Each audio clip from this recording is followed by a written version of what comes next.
আজ তোমাদের এমনই এক ভূতের কাহিনী শোনাচ্ছি যে কাহিনীর সঙ্গে আমি কিছুটা জড়িত। কাজেই এটা যে নির্ভেজাল সত্য কাহিনী এ নিয়ে তোমাদের কাছে আমি হলফ করে বলতে পারি। আমার একজন খুব নিকট আত্মীয়, নাম আরতি বন্দ্যোপাধ্যায়, MA-BL, কিন্তু ওকালতি করে না, বেসরকারি অফিসের আইন বিভাগের উচ্চপদস্থ অফিসার। থাকতো পাইকপাড়ায় এক বান্ধবীর সঙ্গে একটি ফ্ল্যাট নিয়ে। বান্ধবীটি এক স্কুলের শিক্ষিকা। জীবন দুজনের বেশ ভালোই কাটছিল। ছুটির দিনের সিনেমা কিংবা আরও অনেক বান্ধবী মিলে বনভোজন অথবা গড়ের মাঠে প্রদর্শনী দেখতে যাওয়া। হঠাৎ আরতির বিয়ে ঠিক হলো।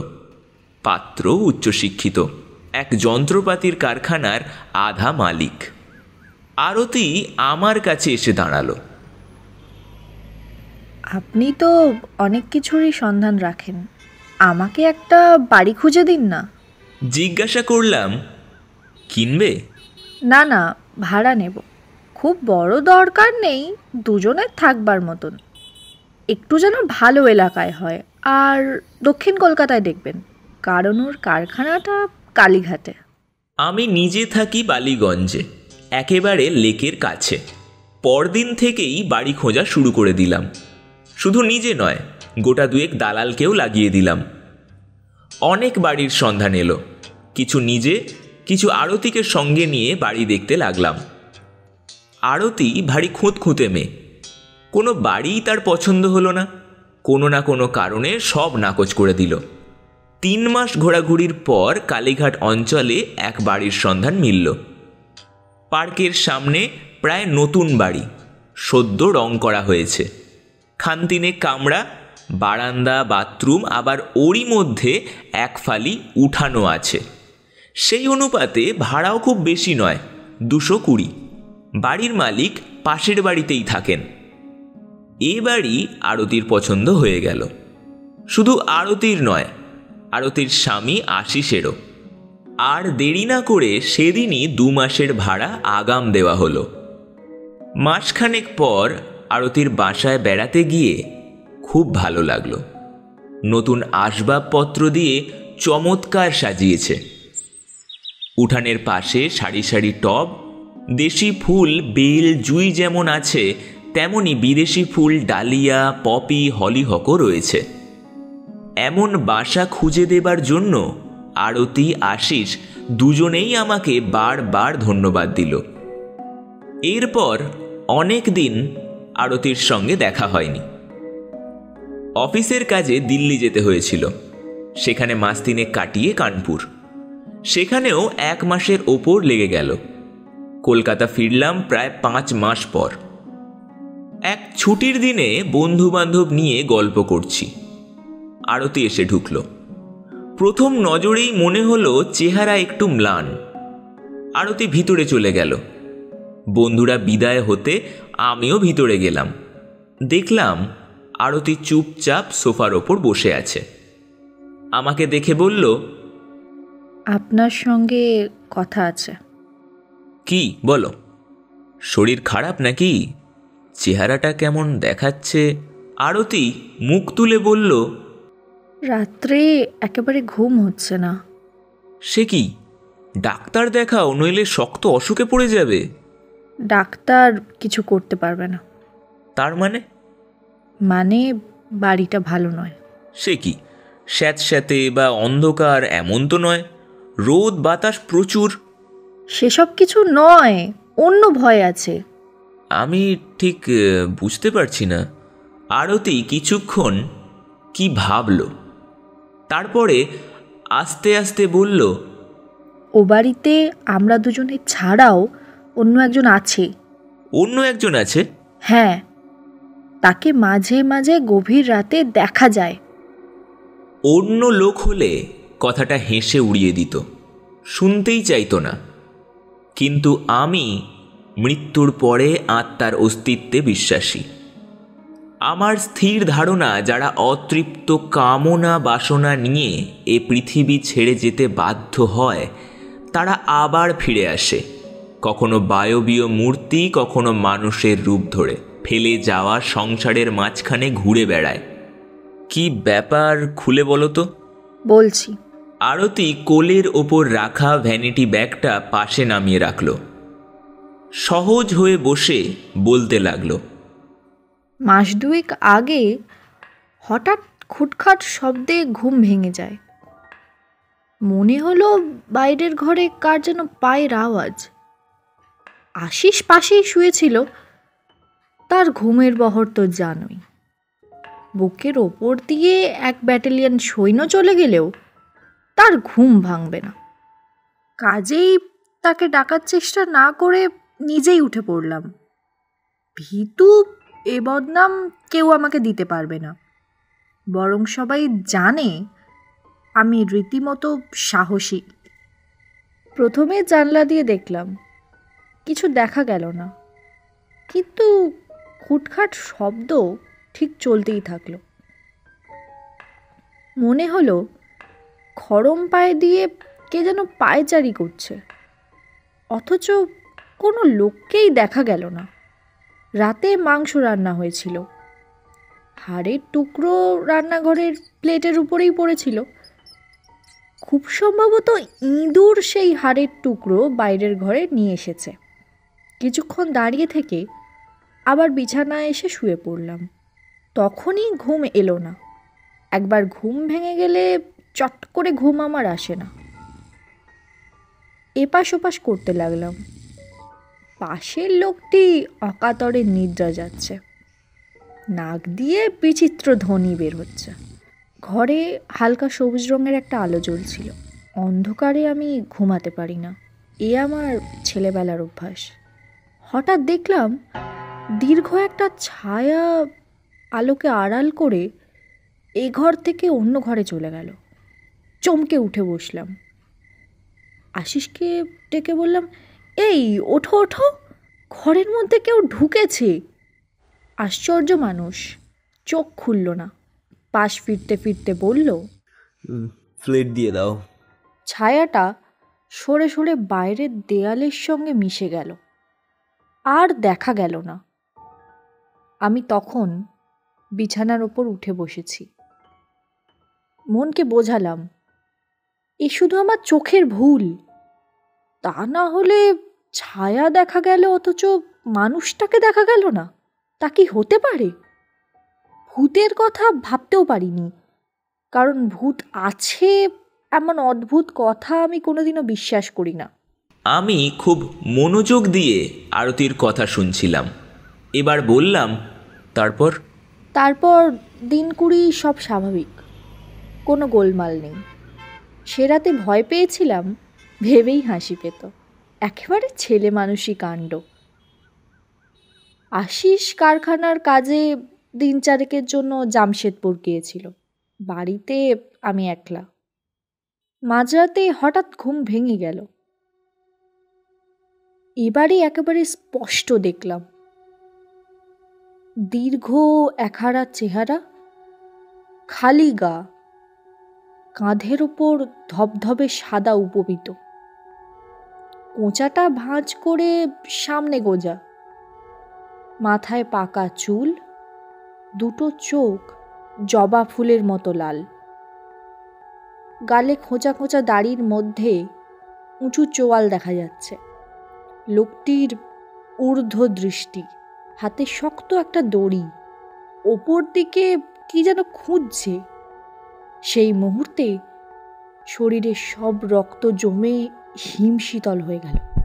দুহাতে বুকটা চেপে ধরেও দ্রুত হৃদস্পন্দন কমাতে পারলাম না। মনে হলো তখনই হার্ট ফেল করব। বিকৃত কণ্ঠে বললাম, কে কে কে ওখানে? লোকটি ওপর থেকে দৃষ্টি নামিয়ে আমার দিকে দেখল। জ্বলন্ত দৃষ্টি, পলকহীন, সারা গায়ে কাঁটা দিয়ে উঠল। তো তখনই মনে হলো লোকটা এ জগতের কেউ নয়, অশরীরী আত্মা। আস্তে আস্তে লোকটা পাশের ঘরে ঢুকে গেল। আমি খাট থেকে নামলাম, কিন্তু তার পিছনে যাওয়ার সাহস হলো না। এই কথাগুলো বলবার সময়ে দেখলাম আরতির মুখ চোখ ভয়ে ফ্যাকাশে হয়ে গেছে। আমি বললাম, এরকম যখন ব্যাপার তখন না হয় এ বাড়ি ছেড়ে দাও, অন্য কোথাও বাড়ি খুঁজি। আরতি উত্তর দিল, তাতেও তো মুশকিল। আপনি বোধহয় লক্ষ্য করেননি, বাড়ির দেওয়াল ভেঙে চুড়ে আমি 2টো ঘর বাড়িয়েছি। বাইরেটা চুনকাম ও ভেতরে রং দিয়েছি। গ্যাস বসাবার জন্য রান্নাঘরেরও অনেক অদল বদল করেছি। অবশ্য এসব বাড়িওয়ালার মত নিয়েই করেছি। ভাড়া থেকে মাসে মাসে কিছু করে টাকা কেটে রাখছি। সে টাকা শোধ হতে বছর 2 লাগবে। তার আগে বাড়ি ছেড়ে দিলে আমার অনেক টাকা লোকসান হয়ে যাবে। একটু ভেবে বললাম, ঠিক আছে, আমি একবার তোমার বাড়িওয়ালার সঙ্গে দেখা করব, তিনি কি বলেন শুনি। দিন 2 মধ্যে বাড়িওয়ালার কাছে গিয়ে হাজির হলাম। ঘোরতর কৃষ্ণবর্ণ, বিপুলাকায়। কলকাতায় কিছু বাড়ি আছে, কাঠের ব্যবসা। একটা ইজি চেয়ারে বসেছিল। আমাকে দেখে উঠবার চেষ্টা করলো, পারল না। কি খবর আমার কাছে হঠাৎ? আরতির কাছে শোনা সব কিছু বললাম। শেষকালে জিজ্ঞাসা করলাম, ঠিক করে বলুন তো, ও বাড়িটার কি কোনো দোষ আছে? দোষ মানে? মানে কেউ ও বাড়িতে অপঘাতে মারা গিয়েছিলেন, আগের কোনো ভাড়াটে? বাড়িওয়ালা মাথা নাড়ল। না মশাই, এর আগে মাত্র 2 ঘর ভাড়াটে ছিল। অপঘাতে তো দূরের কথা, এমনিই মৃত্যু কারোর হয়নি। তাছাড়া এই বিজ্ঞানের যুগে মানুষ যখন পায়চারি করার জন্য চাঁদে যাচ্ছে, তখন কি সব ভূত প্রেতের কাহিনী আমদানি করছেন। তর্ক করলাম না। অনেক বিষয় আছে তর্ক করে বোঝানো যায় না, স্থূল উদাহরণ দেওয়া যেখানে সম্ভব নয়। চলে এলাম। তারপর মাস 2 আরতির কোনো খবর নেই। আমি নিশ্চিন্ত, যাক, অপদেবতার উপদ্রব আর নেই, সব শান্ত। কিন্তু আমার ধারণা ভুল প্রমাণ করে একদিন সকালে আশিস এলো। কোটরগত চোখ, বিবর্ণ মুখ, ঘোলাটে দৃষ্টি। বললাম, কি হে, শরীর খারাপ নাকি? আরতি কেমন আছে?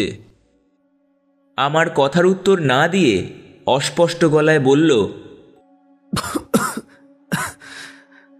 একটু জল দিন। জল শুধু খেলো না, মুখে চোখেও দিল। তারপর বলল, আরতিকে টালিগঞ্জে তার দিদির বাড়ি দিয়ে এসেছি। কালীঘাটের বাড়িতে আর আমাদের থাকা চলবে না। কেন, কি হলো? আরতির কাছে তো কিছু কিছু শুনেছেন। আমি কিন্তু এ পর্যন্ত কিছু দেখিনি, কোনো শব্দও শুনিনি। সেই জন্যেই এতদিন আমিও আরতিকে ঠাট্টাই করতাম। তাছাড়া ভূত, আত্মা এসবে আমার কোনোদিনই কোনো বিশ্বাস নেই। কাল একটা কাজে হাওড়ায় আটকে পড়েছিলাম। বাস বন্ধ, ট্যাক্সিও পাই না। কিছুটা হেঁটে তারপর ট্রামে বাড়ি পৌঁছতে প্রায় 12টা হয়ে গিয়েছিল। আরতি খুব চিন্তিত হয়ে পড়েছিল। ফিরে আরতিকে খাবার সাজাতে বলে আমি হাত মুখ ধোয়ার জন্য বাথরুমে ঢুকে পড়লাম। নিচু হয়ে বেসিনে মুখ ধুয়ে সোজা হয়ে দাঁড়াতেই মাথায় ঠক করে কি একটা লাগলো। বাথরুমে আবার কে কি রাখলো? বাথরুমটায় অ্যাসবেস্টাসের ছাউনি দেওয়া। আগে টালির ছাদ ছিল, আমরাই খরচ করে অ্যাসবেস্টাস দিয়েছিলাম। ওপরে 2টো কাঠের কড়ি। বাথরুমের আলোটা একটু কমজোর, কিন্তু সে আলোতে দেখতে কোনো অসুবিধা হলো না। ঠান্ডা একটা বরফের স্রোত আমার মেরুদণ্ড বেয়ে নেমে গেল। একটা দড়িতে দেহটা ঝুলছে, গলায় দড়ির ফাঁস, মাথাটা একদিকে কাত হয়ে পড়েছে, দুটো চোখ আধবোজা, জিভটা অনেকখানি বের হয়ে গেছে। বোধহয় জিভের উপর দাঁতের চাপ পড়েছিল, তাই জিভ কেটে রক্তের ফোঁটা ঝরে পড়ছে, কিছুটা দেহের উপর, কিছুটা মেঝেতে। পরনে আধ ময়লা ধুতি, কাঁধে পইতে। মাথা উঁচু করার সময় ঝুলন্ত দেহের পা আমার মাথায় ঠেকে গিয়েছিল। আমি সব কিছু ভুলে হারতি হারতি বলে চেঁচিয়ে উঠেছিলাম। আরতি আমার অপেক্ষায় খাবার টেবিলে বসেছিল। আমার চিৎকারে ছুটে এসে বাথরুমের দরজার কাছে দাঁড়িয়েছিল। প্রথমে সে ঠিক বুঝতে পারেনি, তারপর উপর দিকে চোখ যেতেই ও মা গো বলে মেঝের উপরে ছিটকে পড়ে অজ্ঞান। আরতির মুখে জলের ঝাপটা দিয়ে কোনো রকমে জ্ঞান ফিরিয়ে আনলাম। তারপর বাকি রাতটা দুজনে বাইরের ঘরে বসে কাটালাম। ভোরের আলো ফোটার সঙ্গে সঙ্গেই প্রথম ট্রামে উঠে আরতিকে নিয়ে যখন তার দিদির বাড়ি এলাম, তখন জ্বরে তার গা পুড়ে যাচ্ছে, দুটো চোখ করমচার মতন লাল। আমি চুপ করে বসে সব শুনলাম। আশিসের কথা শেষ হতে জিজ্ঞাসা করলাম, আরতি এখন কেমন আছে? খুব ভালো নয়, বিকারের ঘোরে মাঝে মাঝে চেঁচিয়ে উঠছে। ওই লোকটাই তো ঘুরে বেড়াচ্ছিল দড়ি হাতে। আমি আমি এখানে থাকবো না, আমাকে এখান থেকে নিয়ে চলো, আমাকে এখান থেকে নিয়ে চলো। অবশ্য আরতির জন্য খুব চিন্তা নেই, ভয়টা কেটে গেলেই ঠিক হয়ে যাবে। কিন্তু সব কিছু নিজের চোখে দেখবার দারুণ ইচ্ছা হলো। এমন তো নয় একসময় দরজা খোলা পেয়ে বাইরের কোনো লোক বাড়ির মধ্যে ঢুকে পড়ে আত্মহত্যা করেছে। সে হয়তো আত্মহত্যা করবার নির্জন একটা জায়গা খুঁজছিল। তাই আশিসকে বললাম, চলো একবার নিজের চোখে দেখে আসি। তাছাড়া তোমরা ব্যাপারটাকে ভৌতিক ভাবছো তা তো নাও হতে পারে। পুলিশে খবর দেওয়া তোমাদের একটা কর্তব্য, তারা এসে মৃতদেহের ভার নেবে। আশিস আমার সঙ্গে চলল। তালা খুলে ভিতরে ঢুকলাম। বাথরুমের মধ্যে গিয়ে অবাক হয়ে গেলাম, কোথাও কিচ্ছু নেই, সব পরিষ্কার। আশিসকে জিজ্ঞাসা করলাম, কই হে, কোথায় তোমার ঝুলন্ত দেহ? রক্তের একটা ফোঁটাও তো কোথাও দেখছি না।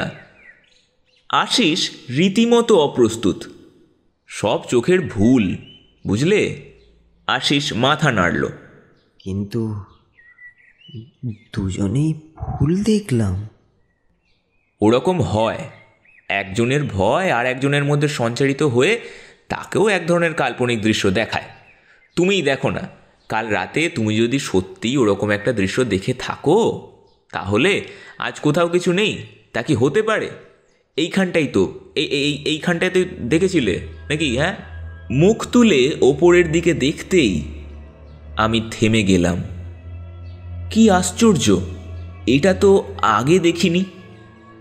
কড়ির সঙ্গে একটা মোটা দড়ি বাঁধা, দড়িটা ফাঁসের আকারে ঝুলছে। অস্বীকার করব না, আমার হাত পা বেশ ঠান্ডা হয়ে গেল। বুকের দাপাদাপি এত জোরে যে ভয় হলো, স্পন্দন থেমে না যায়। এ দড়ির ফাঁস তো প্রথমবার দেখিনি। আরও অবাক কাণ্ড, দড়ির ফাঁসটা অল্প দুলছে, অথচ কোথাও বাতাস নেই। বাইরে বাতাস থাকলেও বাথরুমে বাতাস ঢোকার কোনো সুযোগ নেই। আশিসের সঙ্গে বেরিয়ে এলাম। এটা যে ভৌতিক ব্যাপার নয়, কোনো মানুষের কারসাজি, তা হওয়াও সম্ভব নয়। কোনো যুক্তি তর্ক বিচার করেও সমাধান করতে পারলাম না। আরতিরা আর ও বাড়িতে ফিরে যায়নি। ভবানীপুরে একটা বাড়ি ঠিক করে উঠে গিয়েছিল, আর্থিক লোকসান সত্ত্বেও। এই ঘটনার প্রায় মাস তিনেক পর এক বিকেলে কালীঘাট পার্ক দিয়ে যাচ্ছি। হঠাৎ আরতির বাড়িওয়ালার সঙ্গে দেখা হয়ে গেল। বেঞ্চে বসে আছে, আমি তার পাশে বসে পড়ে জিজ্ঞাসা করলাম, মশাই, সত্যি কথা বলুন তো, বাড়িটার কি রহস্য? আমার আত্মীয়টি তো থাকতে পারল না, পালালো। প্রথমেই কিছুতেই বলবে না, অবশেষে আমার পীড়াপিড়িতে বলল, এক বুড়ো ভদ্রলোক ওই বাড়িতে আত্মহত্যা করেছিল। তা প্রায় বছর 10 আগে। পেটে চুল বেদনা ছিল। বাড়ির সবাই নিমন্ত্রণ খেতে বাইরে গিয়েছিল, তখন বাথরুমে বুড়ো গলায় দড়ি দেয়। তারপর থেকে যারা ভাড়াটে আসে তারাই ভয় পায়, বেশি দিন থাকতে পারে না। আমি বলেছিলাম, গয়ায় পিণ্ডদানের ব্যবস্থা করেননি কেন? করার চেষ্টা করেছি মশাই, অনেকবার করেছি। প্রত্যেকবার একটা বিপদ। বুড়োর আত্মীয়রা গয়া গিয়েছিল পিণ্ড দিতে। 3 দিন ধরে দারুণ ঝড় বৃষ্টি। ধর্মশালা থেকে বের হতেই পারল না। আমি নিজে একবার গিয়েছিলাম। ট্রেন থেকে স্টেশনে নামতে গিয়ে পা পিছলে পড়ে 1 মাস হাসপাতালে শয্যাগত। পুরোহিত দিয়ে শান্তি সস্তায়নের আয়োজন করার চেষ্টা করেছিলাম, সেখানেও বিপত্তি। পুরোহিত আসনে বসবার সঙ্গে সঙ্গে ছাদ ভেঙে একটা চাঙড় তার মাথায় পড়ল। পুরোহিত জ্ঞান হারিয়ে মেঝের ওপর লুটিয়ে পড়ল। ব্যাস, তারপর থেকে আর কোনো পুরোহিত আসতে রাজি হলো না। কি করি বলুন তো? সে উত্তর জানা ছিল না, কাজেই সেদিন বাড়িওয়ালার প্রশ্নের কোনো উত্তর দিতে পারিনি। একটা কথা শুধু মনে হয়েছে, পৃথিবীর সব অবিশ্বাসী মানুষদের জড়ো করে চিৎকার করে বলি, যারা মনে করেন মৃত্যুর সঙ্গে সঙ্গেই সব শেষ হয়ে যায়, প্রেতজনী বলে কিছু নেই, তারা কালীঘাট অঞ্চলের এই বাড়িটায় রাত কাটিয়ে যান। বাড়িটা এখনো খালি। ঠিকানা আমার কাছ থেকে সংগ্রহ করে নিয়ে যাবেন। অবশ্য আমি ভালো মন্দ হয়ে গেলে কোনো কিছুর জন্য দায়ী থাকবো না, এই বলে আমাকে একটা লিখিত চুক্তিপত্র দিতে হবে।